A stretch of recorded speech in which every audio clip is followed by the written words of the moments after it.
नमस्कार दोस्तों, जय जोहार। मैं कौशल तिवारी और बिहनिया संझा में आपका स्वागत है।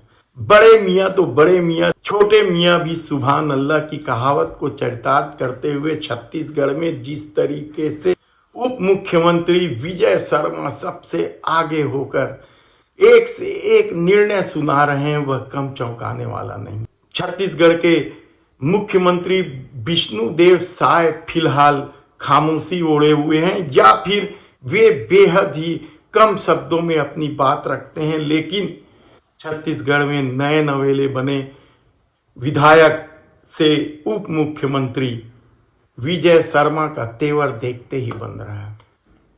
उन्होंने कई तरह के फैसले सुना दिए हैं प्रशासन को और साफ कह दिया है कि अब सरकार इसी तरीके से चलेगी।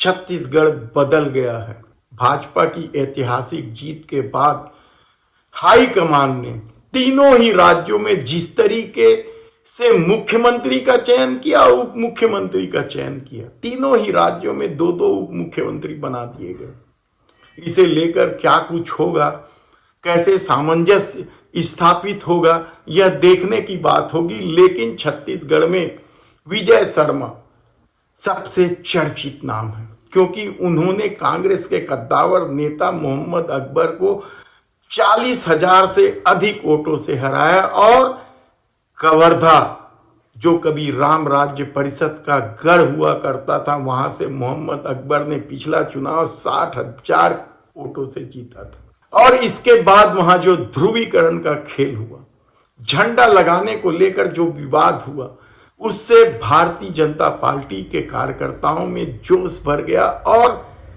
समूचा क्षेत्र यानी राजनांदगांव और दुर्ग, बेमेतरा, ये समूचे क्षेत्र में जो घटनाक्रम सामने आई, बीरनपुर में घटना हुई, वहां से ईश्वर साहू जीत गए।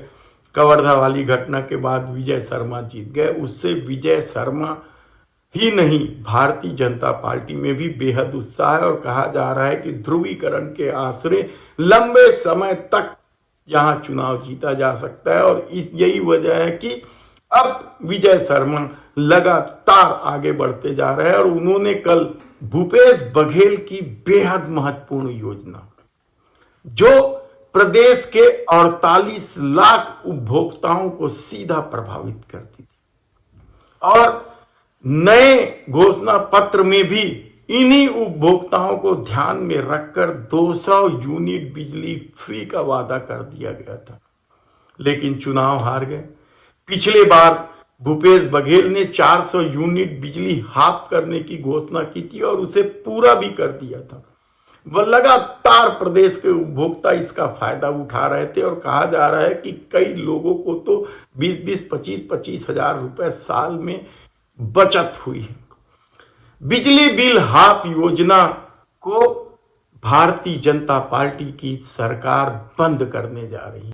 अभी तक हालांकि इस पर कोई निर्णय सामने नहीं आया है, लेकिन उप मुख्यमंत्री विजय शर्मा ने कह दिया है कि यह बिजली बिल हाफ योजना नहीं चलाया जाएगा और इसे बंद किया जाएगा। वे कवर्धा में पत्रकारों के सवालों का जवाब देते हुए यह बात कहा। क्या कुछ होगा, इसे लेकर कांग्रेस तो पहले ही तंज कस रही है। यानी भारतीय जनता पार्टी जब से सत्ता में आई है, कांग्रेस दबाव बना रही है कि वे अपने घोषणा पत्र के अनुसार के अनुरूप अपना वादा पूरा करे। गरीबों को 18 लाख मकान देने का कैबिनेट का फैसला तो हो गया, लेकिन अभी तक किसानों के मामले में कोई फैसला नहीं हुआ। 3100 रुपए प्रति क्विंटल के हिसाब से धान खरीदना है तो प्रति एकड़ 21 क्विंटल धान खरीदा जाना है, लेकिन इस पर निर्णय नहीं लिया गया है। वहीं विजय शर्मा अपने चुनाव के दौरान कहते थे कि बड़े किसानों को हम फायदा नहीं पहुंचाएंगे, लेकिन सबका 2 लाख रुपए तक का कर्जा माफ कर देंगे। लेकिन कहा जा रहा है कि उस बात से भी उप मुख्यमंत्री मुकर चुके हैं। कर्जा माफी के विषय में भी आए कांग्रेस के, तो हमारे भाजपा के भी एक कर्जा माफी आहे, जो में फर्क नहीं खाए और थोड़ा सी अंतर है। अंतर का आया है, बड़े किसान के 25-30 लाख रुपया कर्जा रखेगा, तो ओला हम नहीं माफ करें। सब किसान के 2 लाख रुपया,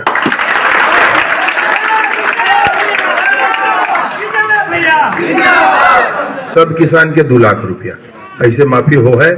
एकर से थी कि भाई बहुत बड़ किसान के 25-30 लाख रुपया छोड़ के का मतलब है, ओकरो 2 लाख पावे, जैसे गरीब पाही वो पावे, अब बाकी लपन पटावे भाई। उमन 100 में 95 किसान एमा कवर हो जात और 96-97 2-3 किसान बाँचते 100 में, तो भाई उसका थोड़ा का बरे, अरे गांव में कुछ उन्नति भी करवाए है। तब सवाल ये है कि आने वाले दिनों में भूपेश सरकार की उन योजनाओं का क्या होगा जो सीधे आम जन को फायदा पहुंचा रहा था। और उसे तो छोड़िए, अब महतारी वंदन योजना, 450 रुपए में गैस सिलेंडर सहित कितने ही वादे हैं जो अभी तक हवा में तैर रहे हैं। और कहा जा रहा है कि 5 साल का समय है, 5 साल के लिए जनता ने चुना है। लेकिन राजनीतिक विश्लेषकों का दावा है कि लोकसभा चुनाव मई में है, उससे पहले बहुत सारी योजनाओं को चालू किया जा सकता है। और इन्हीं राजनीतिक विश्लेषकों का यह भी दावा है कि भले ही विजय शर्मा उप मुख्यमंत्री कह रहे हो कि बिजली बिल हाफ योजना को बंद कर दिया जाएगा, लेकिन यह मई तक तो चल ही सकता है, उसके बाद भले ही बंद कर दिया जाए। देखना है कि क्या कुछ होता है। अभी तक तो मंत्रिमंडल का गठन नहीं हुआ और कल ही मुख्यमंत्री विष्णुदेव साय दिल्ली गए थे, जहां से बताया जा रहा है कि सूची उन्हें दे दी गई है मंत्रिमंडलों की। देखना है कि इस सूची में कितने पुराने चेहरे, कितने नए चेहरे होते हैं, या गुजरात मॉडल की तर्ज पर सब कुछ छत्तीसगढ़ में बदला नजर आएगा।